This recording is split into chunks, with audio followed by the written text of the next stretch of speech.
बिस्मिल्लाहिर्रहमानिर्रहीम। Chapter 6 growth and development. Growth and development. हम सबसे पहले ग्रोथ एंड डेवलपमेंट का कंसेप्ट समझते हैं कि ग्रोथ और डेवलपमेंट का मतलब क्या है। हमारे आम रोज़मर्रा ज़िंदगी में हम ग्रोथ और डेवलपमेंट का जो वर्ड है वो अल्टरनेट वे में यूज़ करते हैं। हम उसी तरह के सेंटेंस में ग्रोथ का वर्ड भी यूज़ करते हैं, उसी तरह के सेंटेंस में डेवलपमेंट का वर्ड भी यूज़ करते हैं। लेकिन जब हम साइकोलॉजी के पॉइंट ऑफ व्यू से बात कर रहे हों, जब हम बच्चे के बारे में पढ़ रहे हों, तो ये दोनों टर्म्स एक दूसरे के हवाले से डिफरेंट हैं। अब वो क्या डिफरेंस है उसको हम समझते हैं, फिर उन्हीं पॉइंट्स को लेके हम आगे मूव करते हैं। ऐसे समझ लें कि आपके पास ये जो हाथ है, हाथ का जो साइज है, ठीक है, जब इंसान दुनिया में आता है तो इंसान का जो हाथ का साइज है वो जिस दिन उसका दुनिया में पहला दिन होता है उसका हाथ का साइज सबसे छोटा होता है। फिर जैसे दिन गुजरते जाते हैं दिन, हफ्ते, महीने, तो उसका हाथ का साइज बड़ा होता जाता है। ठीक है, तो ये जो हाथ के साइज का जो बढ़ना है ये ग्रोथ कहलाता है। अब इसी तरह इस हाथ का हम मिसाल लेते हैं कि जब पहला दिन था तो बच्चे का हाथ की ग्रिप नहीं थी, बच्चा चीज़ को पकड़ नहीं सकता था, बच्चा चीज़ को पकड़ के उठा नहीं सकता था, बच्चा चीज़ को मूव नहीं कर सकता था। यानी ये सारी क्वालिटीज़ हाथ की है ना, कि हाथ चीज़ को पकड़ भी लेता है, उठा भी लेता है, फेंक भी लेता है। लेकिन ये पहले दिन का बच्चा ये काम नहीं कर सकता। लेकिन जैसे जैसे एक बच्चा बड़ा होता जाता है, दिन गुजरता जाता है, उसके हाथ की ये सलाहियत भी बेहतर होती जाती है। इसे कहते हैं फंक्शनल क्वालिटी। तो हाथ के वर्किंग की जो सलाहियत दिन ब दिन बढ़ती जा रही है, इसे हम डेवलपमेंट का नाम देते हैं। और हाथ का जो साइज बढ़ता जा रहा है इसको हम ग्रोथ का नाम देते हैं। हाथ के जो ग्रोथ का जो वक्त है वो मेच्योरिटी तक है, एज के एक हिस्से तक हाथ का साइज बढ़ना है, उसके बाद स्टॉप कर जाना है। यानी इसका मतलब क्या है कि जो ग्रोथ है ये आपके पास क्वांटिटेटिव वैल्यू है, और एज के एक हिस्से तक पहुंचने के बाद वो रुक जाती है। जबकि हाथ के फंक्शंस का जो इन्हांस होना है, उसके फंक्शनिंग क्वालिटी जो है वो वक्त के साथ साथ वो लेट एज तक बढ़ती जाती है, जब तक इंसान के अंदर मैक्सिमम एनर्जी होती है। तो वो जो फंक्शनल क्वालिटी है उसे क्वालिटेटिव कहते हैं। तो इस तरह से समझ लें कि क्वांटिटेटिव के हिसाब से जो बढ़ोतरी हो रही है वो आपके पास ग्रोथ है, और क्वालिटेटिव वाइज जो बढ़ोतरी हो रही है किसी भी इंडिविजुअल की बॉडी में, इंडिविजुअल में, वो डेवलपमेंट कहलाती है। तो उम्मीद है आप लोगों को हाथ की एक एग्जांपल से ग्रोथ और डेवलपमेंट की समझ आ गई होगी। अब हम देखते हैं कि आपके मटेरियल में क्या एक्सप्लेन किया हुआ है। The term growth and development are often use interchangeably. कि द टर्म ग्रोथ और डेवलपमेंट जो टर्म है ये इंटरचेंजेबली यूज हो रही होती है एक दूसरे के साथ। Actually they are conceptually different, लेकिन ये कंसेप्चुअली एक दूसरे से डिफरेंट है। Neither growth nor development take place all by itself. ना ही ग्रोथ पूरा कंसेप्ट देती है, ना ही डेवलपमेंट का टर्म जो है वो पूरा कंसेप्ट अपने आप की जगह पे होता है। Growth refer to the quantitative change in size which include physical change in height, weight, size, internal organ, etc. जो ग्रोथ है हमने जैसे पहले कहा कि क्वांटिटेटिव चेंज को कहते हैं, जिसमें साइज आपके पास, साइज में जैसे चेंज आ रही है आपके पास, साइज में चेंज से क्या मुराद है कि फिजिकल चेंज जब एक इंसान की बॉडी में देखते हैं तो हाइट है, वेट है। इसी तरह इंटरनल ऑर्गन्स है हमारे, जब हम छोटे होते हैं तो छोटे होते हैं, जैसे जैसे बड़े होते जाते हैं तो ऑर्गन्स का साइज भी बड़ा होता जाता है। As the individual develops, old feature like baby fat, hair and teeth etc disappear and new features like facial hairs are required। इसी तरह से हमारे एज अ ह्यूमन जब हम दुनिया में आते हैं तो हमारे कुछ बॉडी के आपके पास ऑर्गन्स ऐसे होते हैं जो एक दफ़ा, जैसे दांत हो गए हैं, एक दफ़ा निकलते हैं फिर गिर जाते हैं फिर दोबारा है। इसी तरह आपके पास जो है बेबी फैट है, या इसी तरह से जो वक्त के साथ साथ जो है आपके जैसे चेहरे के बाल जो है वो निकलना शुरू हो जाते हैं। When maturity comes the second set teeth primary and secondary characters. इसी तरह कहते हैं जब मेच्योरिटी आती जाती है तो जो चीज़ पहले होती है एक दफ़ा गिर जाती है तो फिर दोबारा आने लग जाती है, उसको प्राइमरी और सेकेंडरी कैरेक्टरिस्टिक्स कहते हैं।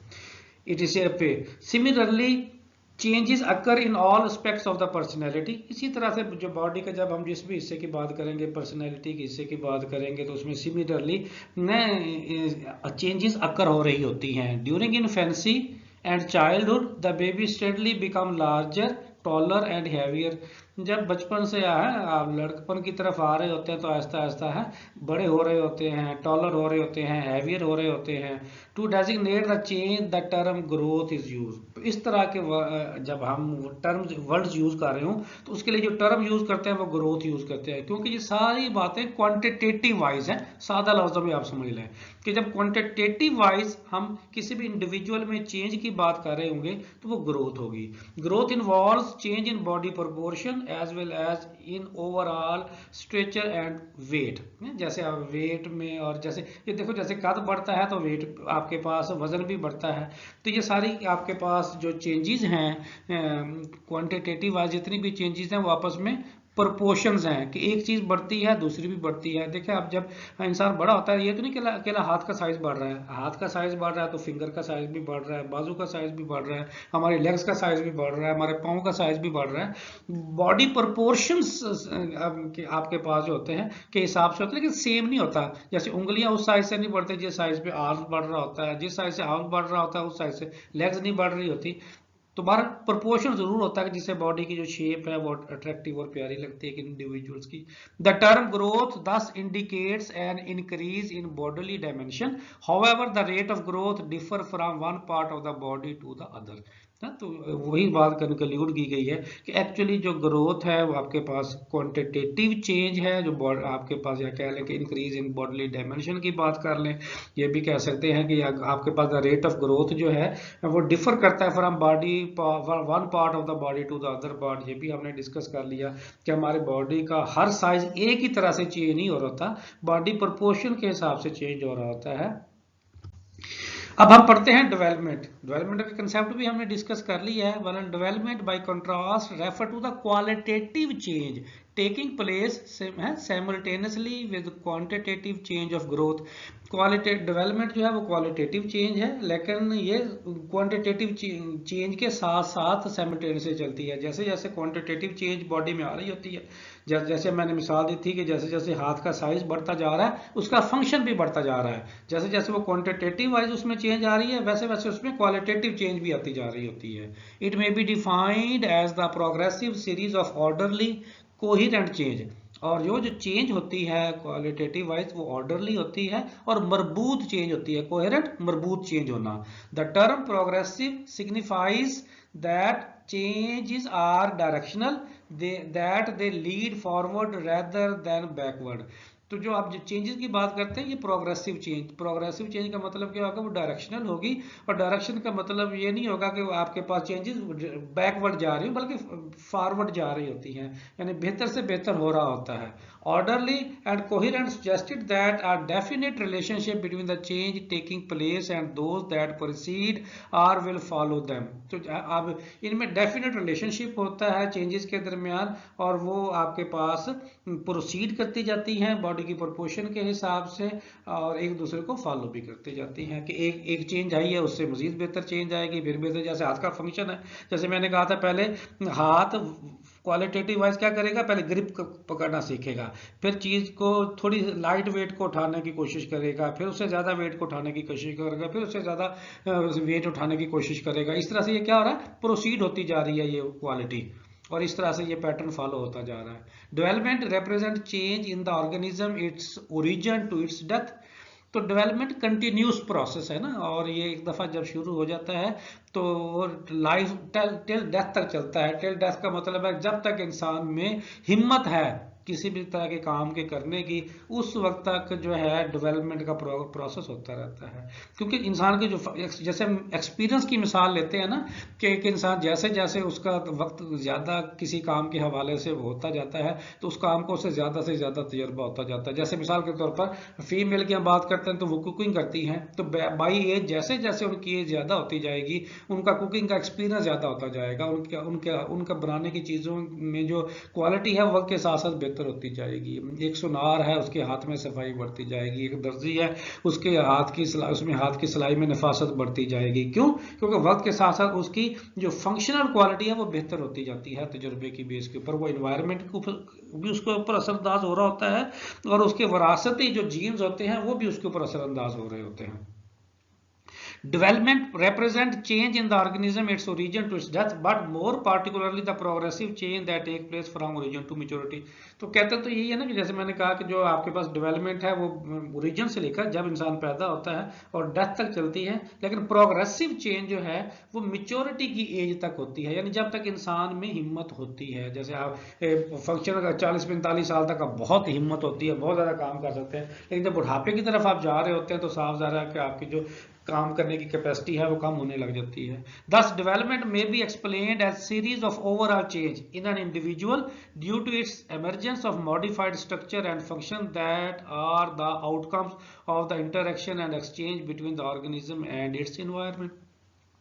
तो डेवलपमेंट क्या है, आपके पास सीरीज ऑफ ओवरऑल चेंज है किसी भी इंडिविजुअल्स में, जिसमें क्या स्ट्रक्चर मॉडिफाइड हो रहा होता है, structure modification of structure wise और फंक्शन वाइज है।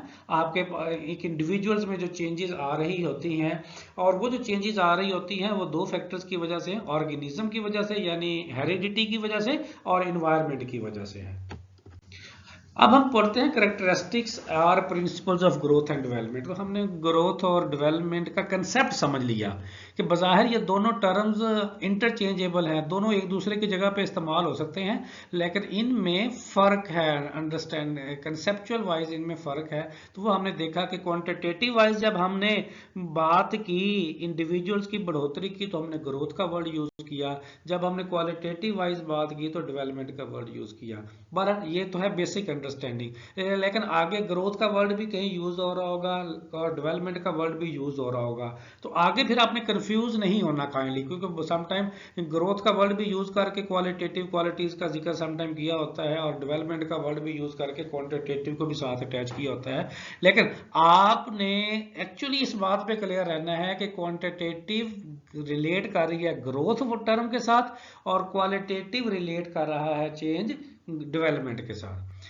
तो चंद एक पॉइंट्स जिसके जरिए हम समझते हैं ग्रोथ और डेवलपमेंट के टर्म को, कि कहता है development is a continuous process है। अब हम इस बात को पहले भी डिस्कस कर लिया हमने कि डेवलपमेंट कंटिन्यूअस प्रोसेस है, ओरिजिन से शुरू होता है और टिल टू डेथ तक ये प्रोसेस चलता रहता है। बहरहाल जो प्रोग्रेसिव डेवलपमेंट है उसके बारे में हमने कहा कि वो मैच्योरिटी की एज तक मैक्सिमम जो आपके पास डेवलपमेंट हो रही होती है। The process of growth and development continues from time of conception until the individual reaches maturity, कि ग्रोथ और डेवलपमेंट दोनों ही कंटिन्यूस प्रोसेस मैच्योरिटी तक है, लेकिन जो आपके पास ग्रोथ है वो स्टॉप कर जाता है मैच्योरिटी तक पहुंचने के बाद, लेकिन डेवलपमेंट जो है वो कंटिन्यू रहता है। It take place at a slower rate pace rather than by leaps and bound. आपके पास ये जो प्रोसेस है ये एक सीरीज प्रोसेस है, कंटिन्यूस प्रोसेस है, लेकिन ये बहुत फास्ट नहीं होता, स्लो और रेगुलर बेसिस पे हो रहा होता है, जो चेंजेस वाला हो रहा होता है। लीप्स एंड बाउंड से क्या मुराद है, छलांग लगाना, यानी आज रात शाम को आप सोए हैं तो आपके फंक्शनल क्वालिटी कुछ और थी, सुबह उठे हैं तो कुछ और है, ऐसा नहीं होता है। Step by step point by time वक्त लेता है, दिन महीने साल है, ऐसे वक्त गुजरता जैसे जाता है तो ऐसे ऐसे चेंजेस इंडक्ट होती जाती हैं। Development of both physical and mental traits continues gradually until these traits reach their maximum growth. आपके डेवलपमेंट फिजिकली भी और मेंटली भी दोनों तरह से जो है वो कंटिन्यूसली ग्रो करती रहती हैं और जब तक मैक्सिमम ग्रोथ होती रहती है, वो हमने एक मैच्योरिटी का वर्ड यूज किया था, तब तक तो प्रोग्रेसिव ग्रोथ बड़ी रैपिड होती है, लेकिन उसके बाद फिर स्लो चलती रहती है। Development follows a pattern, development कैसे पैटर्न को फॉलो करता है कि हमने एक थोड़ी सी तरतीब रख ली है लाइफ की, कि पहले आपके पास इन्फेंसी है, फिर अर्ली चाइल्डहुड है, फिर लेटर चाइल्डहुड है, फिर एडोलेसेंस है, फिर मैच्योरिटी है, फिर लेट एडोलेसेंस है, इसी तरह से फिर आगे बुढ़ापा आ जाता है। तो ये सीक्वेंस है, ऐसा नहीं होता कि कोई पहले एक इन्फेंसी आ जाए फिर लेट चाइल्डहुड आ जाए उसके बाद अर्ली चाइल्डहुड आ जाए, इस तरह से नहीं होगा, ठीक है ना। तो एक पैटर्न को फॉलो करती है। Development occurs in an orderly manner and follows a certain sequence. Thus, infancy, early childhood, later childhood, adolescence, and maturity is the sequence of development in a human being. Next point है development proceed from general to specific response.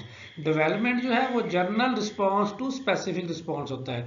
General to specific कैसे है, देखिए पहले बच्चे के दो responses होते हैं, खुश होता है तो स्माइल देता है, हंसता है, और जब उसे कोई तकलीफ होती है, दुख होता है, तो फिर वो रोता है। ये तो उसके जनरल रिस्पॉन्सेज हैं। लेकिन जैसे जैसे वो बड़ा होता जाएगा तो फिर उसके रिस्पॉन्सेज खुशी वाले भी और जो दुख वाले भी हैं वो स्पेसिफिक होते जाएंगे। आपको अंदाजा होता जाएगा ये किस तरह की स्माइल दे रहा है, किस तरह का बच्चा गुड जेस्चर दे रहा है, और ये दुख वाला जेस्चर है ये किस तरह का दे रहा है, ये क्यों रो रहा है और किस तरह की टोन में रो रहा है। तो वो चीज़ें जर्नल टू क्या होती जाएंगी, स्पेसिफिक होती जाएंगी, उसके इंटेलेक्चुअल से रिलेटेड होती जाएंगी और उसके इमोशनल रिस्पॉन्स से रिलेटेड होती जाएंगी। The responses are the reaction of a child are of general nature to start with. He react to the situation and the external stimuli with the whole of the body. Stimuli, जिस stimuli का मतलब है कि आपने बच्चे को ताली बजाई, हंसना चाहा उसके सामने, तो बच्चा भी आपको देखने हंसने लग गया। आपने बच्चे को डांटा बच्चे के सामने, तो ये आपका स्टिमुलाई है, बच्चा रोने लग गया। तो ये जर्नल से रिस्पॉन्सेज की स्टिमुलाई की बेस के ऊपर बच्चा जर्नल रिस्पॉन्स देता है।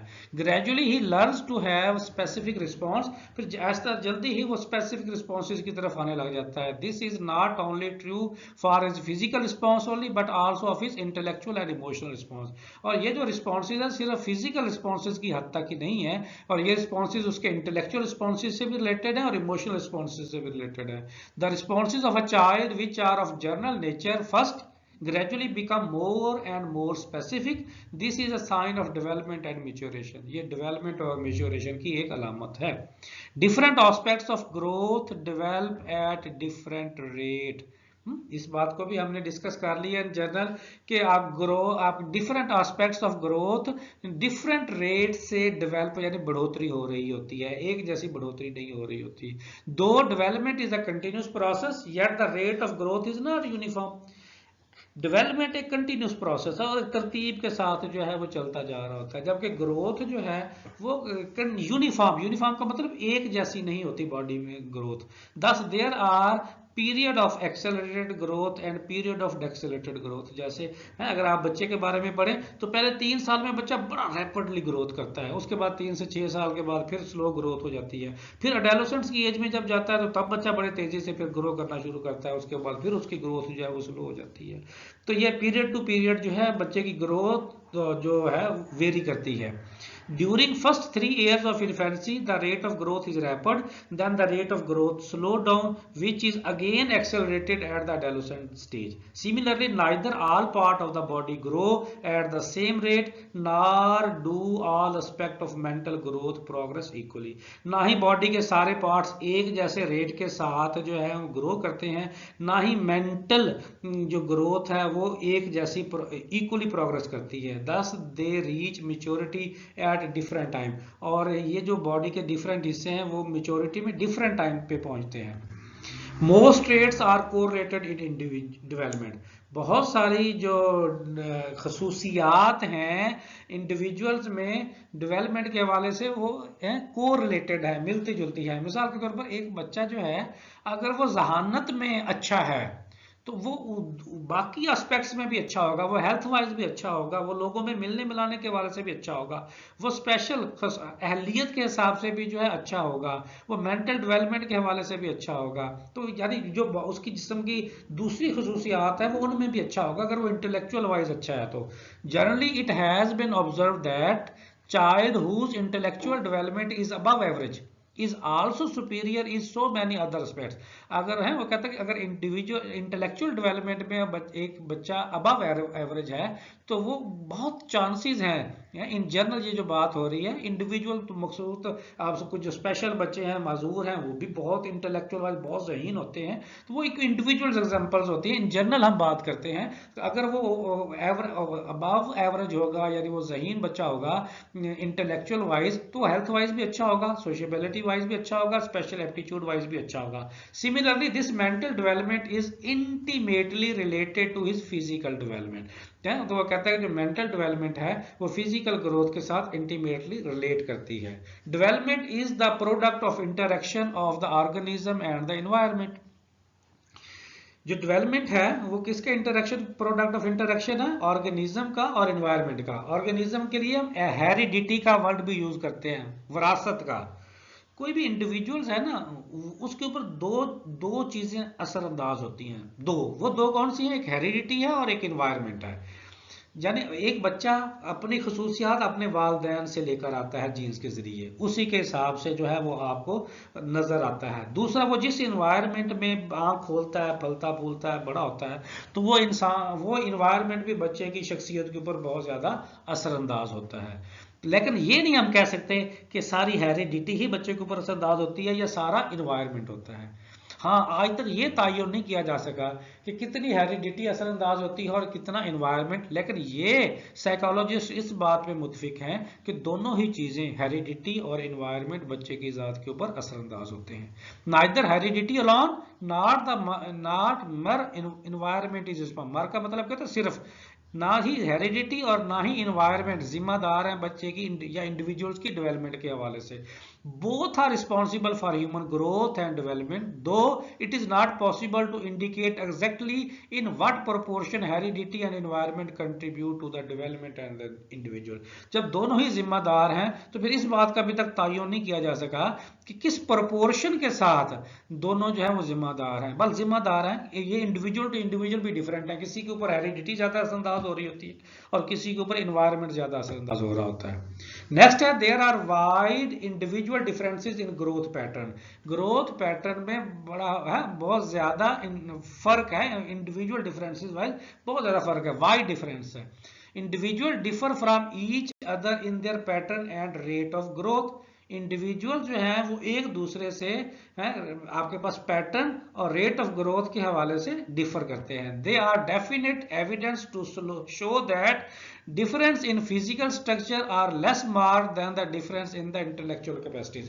तब बज़ाहिर हमारे जो फिजिकल स्ट्रक्चर है वो थोड़ा बहुत एक दूसरे से फर्क करते हैं, लेकिन इंटेलेक्चुअल वाइज हम बहुत ज्यादा एक दूसरे से डिफरेंस रखते हैं।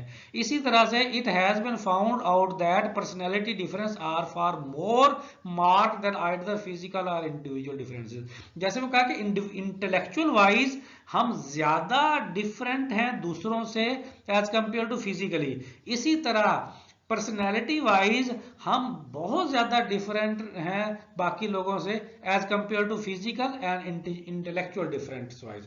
यानी इसका मतलब कि जब हम फिजिकल और इंटेलेक्चुअल वाइज डिफरेंस निकालेंगे अपना दूसरों के साथ, तो हम फिजिकली शायद इतना ज्यादा डिफरेंट ना हो, लेकिन इंटेलेक्चुअली वाइज हम दूसरों से बहुत ज्यादा मुख्तलिफ होंगे।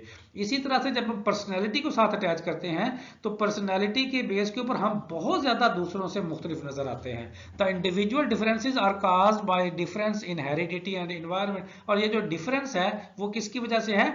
हेरिडिटी और इन्वायरमेंट के इन्फ्लुएंस की वजह से है। Thus has also been established that individual differences in rate of development remain constant। तो इस तरह से वो कहते हैं इंडिविजुअल डिफरेंसेस में जो चेंज का रेट है, डेवलपमेंट का जो रेट है वो हमेशा क्या रहता है? कांस्टेंट रहता है, क्योंकि जो हम एक दूसरे से मुख्तलिफ हैं वो मुख्तलिफ ही रहते हैं। ऐसा नहीं है कि आज हम एक दूसरे से मुख्तलिफ हैं, कल हम एक जैसे लग रहे हो, परसों हम एक दूसरे से मुख्तलिफ हूँ, फिर अगले दिन एक जैसे लग रहे हो। अगर हम एक दूसरे से डिफरेंट है तो फिर हम एक दूसरे से डिफरेंट ही रहेंगे। For example, a child who is slow in learning in early childhood will remain so throughout। इस मिसाल के तौर पर कहता है कि अगर बच्चा शुरू में स्लो लर्नर है तो हमेशा स्लो लर्नर ही रहेगा, और इसी तरह एक बच्चा जो है वो ज़हीन है शुरू में तो हमेशा ज़हीन ही रहेगा। A bright child will be so from his early childhood. और जो बच्चा ज़हीन होता है वो बचपन से ही ज़हीन होता है। Growth is both quantitative and qualitative. जैसे मैंने कहा था ना, ये ग्रोथ और डेवलपमेंट आगे ये जो वर्ड है बाद में मिक्स करेगा और कंफ्यूज ना हो जाना। आपने जब क्वांटिटेटिव का वर्ड यूज हो रहा हो तो उसको ग्रोथ के साथ लिंक कर देना है, और क्वालिटेटिव का यूज हो रहा हो तो डेवलपमेंट के साथ कर देना है। लेकिन ये है इंटरलिंक्ड एक दूसरे के साथ। एक जैसे मैंने कहा था कि हाथ का साइज बढ़ रहा है तो उसके साथ साथ उसकी फंक्शंस भी बढ़ रही है, एज बढ़ रही है उसके साथ साथ आपकी मेंटल और इमोशनल फंक्शंस भी बढ़ रहे होते हैं। तो इसको फिर उसने ग्रोथ के हिसाब से टर्म यूज कर ली। As the child grows physically He also develop regarding the qualitative aspects of his personalities. जैसे जैसे एक बच्चा फिजिकली ग्रो करता जाता है तो उसकी पर्सनैलिटी क्वालिटेटिव वाइज भी ग्रो करती जाती है. That means as a child grow in age, मिसाल के तौर पर कहता है कि एक बच्चा एज वाइज बड़ा हो रहा है, his mental and emotional function also develop. उस जैसे जैसे एज बढ़ रही है उस बच्चे के मेंटल और इमोशनल फंक्शन भी बढ़ रहे हैं. Thus these two aspects are inseparable. तो इसी बेस के ऊपर आप दोनों एस्पेक्ट्स को एक दूसरे से अलग नहीं कर सकते. डेवलपमेंट इज प्रेडिक्टेबल, कहता है डेवलपमेंट पहले से बताई जा सकती है एक इंडिविजुअल्स के बारे में. ये बच्चा है तो ये अर्ली चाइल्डहुड में कैसा होगा, एडोलेसेंस में कैसा होगा. वो क्यों कैसे पता चलता है? जैसे हमने पीछे मिसाल पढ़ी कि एक बच्चा शुरू में स्लो लर्नर है तो बाद में भी स्लो लर्नर रहेगा. एक बच्चा ज़हीन है शुरू में तो बाद में भी उसकी जहानत वैसे ही कंटिन्यू करेगी, वो दूसरे बच्चे से स्लो लर्नर से निकम्मा नहीं हो सकता. तो इस तरह से डेवलपमेंट प्रेडिक्टेबल है. एक बच्चे में आज आपने कोई क्वालिटी देखी है, कोई सलाहियत देखी है तो आप कहेंगे ये कल को बड़ा होकर ये कमाल बनेगा. आज एक बच्चा के हाथ में बैट पकड़ाएं और वो अच्छी सी शॉट खेल के दिखाता है तो आप कहेंगे हाँ इस बच्चे में स्पोर्ट्समैन जो स्किल है वो बहुत अच्छी है. तो इस एक बच्चा जो है वो स्पोकन बहुत अच्छा, तो आप कहते हैं इस बच्चे की कम्युनिकेशन बहुत अच्छी होगी लाइफ में. The rate of development of each child is fairly constant. This that is a slow learner will ever remain so, यानी स्लो लर्नर हमेशा स्लो रहेगा. And superior child is so from the very beginning, और जो superior बच्चा है वो शुरू से ही स्लो लर्नर से मुख्तलिफ होगा. Thus it is possible to predict at an early age the range within which the mature development of the child is likely to fall. कि शुरू की एज में ही प्रिडिक्ट कर लिया जा सकता है कि ये बच्चा मेच्योर एज में जाके कहाँ पे फॉल करेगा. स्लो लर्नर बच्चों में फॉल करेगा, एवरेज लर्नर बच्चों में फॉल करेगा, या अबव एवरेज लर्नर बच्चों में फॉल करेगा. दो the prediction can not be made accurate, लेकिन फिर भी वो कहता है कि ये प्रिडिक्शन तो की जा सकती है और प्रिडिक्शन जरूरी नहीं होता कि बिल्कुल एक्यूरेट हो. उसमें एक्यूरेसी की गुंजाइश भी हो भी सकती है और उसमें कमी भी रह सकती है, मगर इन जनरल ऐसे ही होता है. Development is affected by many factor. Development के ऊपर बहुत सारे फैक्टर असरअंदाज होते हैं. वो हमने बहुत सारे फैक्टर्स को अगर हम इकट्ठा करेंगे तो दो फैक्टर ही बनेंगे. एक हेरिडिटी बनेगा और दूसरा क्या बनेगा, इन्वायरमेंट बनेगा. ये बाकी सारे फैक्टर इसी के अंदर आ जाएंगे. वो चाहे आपके पास इंटेलिजेंस फैक्टर हो, फिजिकल हेल्थ हो, सेक्स हो, न्यूट्रिशन हो, ग्लैंड्स ऑफ इंटरनल सेक्रेशन हो. ये ग्लैंड्स ऑफ इंटरनल सेक्रेशन क्या होता है कि हमारी बॉडी में दो तरह के आपके पास लिक्विड होता है. एक ब्लड होता है रेड कलर में और दूसरे लिक्विड कलर में आपके पास फ्लूइड होता है जिसे इंटरनल सेक्रेशन. वो डिफरेंट ग्लैंड्स होते हैं जो हमारी बॉडी के डिफरेंट ऑर्गन्स को कंट्रोल कर रहे होते हैं. पोजीशन इन द फैमिली है, social status of the family है, and other general environment at different stage is varying degree. तो ये सारे फैक्टर्स जो हैं इन जनरल मैंने कहा दो फैक्टर, इन्वायरमेंट एंड हेरिडिटी. उसके अंदर ये बाकी सारे फैक्टर आ जाएंगे. कुछ फैक्टर इन्वायरमेंट में आ जाएंगे और कुछ आपके पास जो है हेरिडिटी के अंदर आ जाएंगे. तो ये सारे फैक्टर जो हैं डेवलपमेंट के ऊपर असरअंदाज करते हैं. Principle of cephalocaudal tendency. Cephalocaudal tendency क्या होता है कि जिसमें head to toe, top to bottom development proceed करती है. जैसे एक बच्चा जब दुनिया में आता है ना, सबसे पहले वो अपने हेड को कंट्रोल करता है, यानी उसके बाद अपनी नेक को कंट्रोल करेगा, फिर अपने मिडल बॉडी को कंट्रोल करेगा, फिर उसके बाद लेग्स को. मिसाल के तौर पर पहले वो अपना सर उठाना जो है और रखना जो है वो सीखता है, फिर वो अपनी नेक को मूव करना जो है उसके ऊपर कंट्रोल करता है, फिर वो जो है बैठना सीखता है, फिर वो क्रॉलिंग करना सीखता है, फिर वो चलना सीखता है यानी वो खड़ा होता है. तो इस टेंडेंसी को हम सेफेलोकैडुअल टेंडेंसी कहते हैं. Cephalocaudal principle state that development proceed from top to bottom. According to this principle a child will gain physical control of their head first. Imagine that you are holding a newborn. तो वो इसी के मुताबिक कहता है कि सबसे पहले बच्चा अपने हेड को कंट्रोल करता है. इमेजिन करते हैं कि आप एक न्यू बॉर्न बेबी हैं. You have to carefully support the baby head because the baby is not strong enough to support it head by itself. कि जब एक बच्चा दुनिया में आता है तो शुरू में वो अपने हेड को कंट्रोल नहीं कर सकता, बड़े उसके हेड के कंट्रोल में उसकी सपोर्ट करते हैं. By the time the child is 2 month old, जब 2 मंथ का वक्त गुजर जाता है, it develops enough strength to hold its head up on its own and to control its facial movement, कि 2 माह की उम्र के बाद बच्चा अपने हेड को कंट्रोल कर लेता है और हेड की जो मूवमेंट है उसको भी कंट्रोल करने लग जाता है। Over the next few months, the baby gains control over the use of its arm. उसके बाद बच्चा अपने आर्म्स को कंट्रोल करता है। उसके अगले नेक्स्ट मंथ में the baby can lift itself and it can reach for object. फिर बच्चा क्या करता है, अपने हाथ के जरिए जो है थोड़ा मूव करने की कोशिश करता है या अपने लेग्स के जरिए, यानी जिसे हम क्रॉलिंग का नाम देते हैं, और उस ऑब्जेक्ट तक पहुंचने की कोशिश करता है जिसे वो उठाना चाह रहा होता है। Finally, the child learns to control legs movement and crawling, standing and walking. फिर बच्चे का लेग्स के ऊपर कंट्रोल होने लग जाता है, फिर वो क्रॉलिंग शुरू कर देता है, खड़ा होने लग जाता है और चलना शुरू कर देता है। इस तरह की जो डेवलपमेंट है या आपके पास चेंज है उसे सेफेलोकैडुअल टेंडेंसी का नाम देते हैं। इसी तरह से जो दूसरा प्रिंसिपल है, ये दोनों प्रिंसिपल बड़े मशहूर हैं, प्रिंसिपल ऑफ सेफेलोकैडुअल टेंडेंसी और दूसरा प्रिंसिपल ऑफ प्रॉक्सिमोडिस्टल टेंडेंसी। प्रॉक्सिमोडिस्टल टेंडेंसी का जो टर्म है वो सेंट्रल टू ऑनवर्ड है। तो इसको जो सेंट्रल टू ऑनवर्ड कंट्रोल है उसको हम प्रॉक्सिमोडिस्टल टेंडेंसी कहते हैं। जैसे आपके पास देखें कि आपके पास हाथ से पहले आपके बाजू का कंट्रोल होगा, पहले आपके आर्म्स का कंट्रोल होगा तो फिर आपके हाथ के कंट्रोल जब होगा तो फिर आपके फिंगर का कंट्रोल होगा। ये ऐसा नहीं होगा कि आपके फिंगर का कंट्रोल पहले हो फिर हाथ का कंट्रोल बाद में हो। इसी तरह से जब एक इंसान है, हम पहले एक सेल से बनते हैं, वो जैसे बॉडी पहले वो एक जिसे एग का नाम देते हैं, फिर उसे फिर एग से जो है फिर एम्ब्रियो बन जाता है, एम्ब्रियो से फिर फेटस बन जाता है। ये एक जो प्री बर्थ की स्टेजेस हैं 9 मंथ तक, जिससे एक सेल जो मल्टी सेल में कन्वर्ट होता जाता है और बॉडी के इंसान की बॉडी माँ की कॉम्ब के अंदर जो है वो डेवलप होती है और उसके जो स्ट्रक्चरल शेप भी बनती है और फंक्शनल ऑर्गन्स भी उसके साथ साथ काम कर रहे होते हैं। The proximodistal principle also describes the direction of development. ये भी डायरेक्शन ऑफ डेवलपमेंट को डिस्क्राइब करता है। This principle states that development proceed from the centre of the body to onward. आपके पास प्रॉक्सिमोडिस्टल में कैसे होती है development, centre to onward. Think of fertilised egg. आप फर्टिलाइज्ड एग को सोचें। फर्टिलाइज्ड एग का मतलब क्या है कि जब एक इंडिविजुअल्स का वजूद बनता है एक सेल की सूरत में, जब एक मदर कंसीव करती है, ऐसे समझ लें।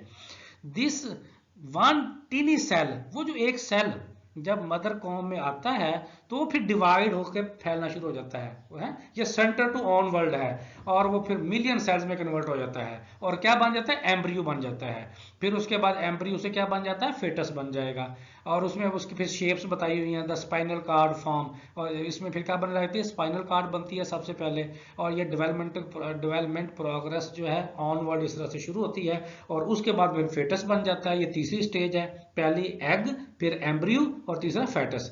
The limbs of the body forms before the hand. हाथ से पहले क्या बनते हैं, लिम्स बनते हैं, और इस तरह हाथ और पांव से पहले लिम्स यानी हाथ बाजू और टांगे बनती हैं। And the hand and the feet develop before the finger and the toes. और इसी तरह हाथ पहले बनते हैं, फिर उसकी फिंगर्स और टो जो है वो बाद में बनती हैं। Development proceed from simplicity to complexity. इसी तरह जो डेवलपमेंट है कहते हैं वो प्रोसेस है सिंप्लिसिटी टू कॉम्प्लेक्सिटी, सादा से आपके पास मुश्किल की तरफ, कि सबसे पहले जो फंक्शनिंग क्वालिटी आती है शुरू में न्यू बॉर्न में वो सिंपल आती है, जैसे बड़ा होता जाता है इंसान तो मोर कम्प्लेक्स क्वालिटी उसके अंदर आती जाती है उन्हीं काम के हवाले से। Children thinks in simple way, जैसे सोचने के हवाले से है कि बच्चा जब सोचना शुरू करता है तो पहले सादा सिंपल सोचता है in the beginning, and are able to understand higher and more complex relationship later on. और जैसे जैसे बड़ा होता जाएगा तो फिर हायर और कम्प्लेक्स जो अंडरस्टैंडिंग है उनके दरमियान रिलेशनशिप है, उसकी अंडरस्टैंडिंग बच्चे की वक्त के साथ साथ बढ़ती जाएगी। उम्मीद है कि आप लोगों को ग्रोथ और डेवलपमेंट का कंसेप्ट समझ आ गया होगा, और उसकी कैरेक्टरिस्टिक्स या प्रिंसिपल जो हमने 12-13 पढ़े हैं उनके हवाले से आपको ग्रोथ और जो डेवलपमेंट के दरमियान जो फ़र्क है कंसेप्चुअल वाइज उसकी भी अंडरस्टैंडिंग हो गई होगी। इसके साथ ही आपसे इजाज़त चाहते हैं। अल्लाह हाफिज़।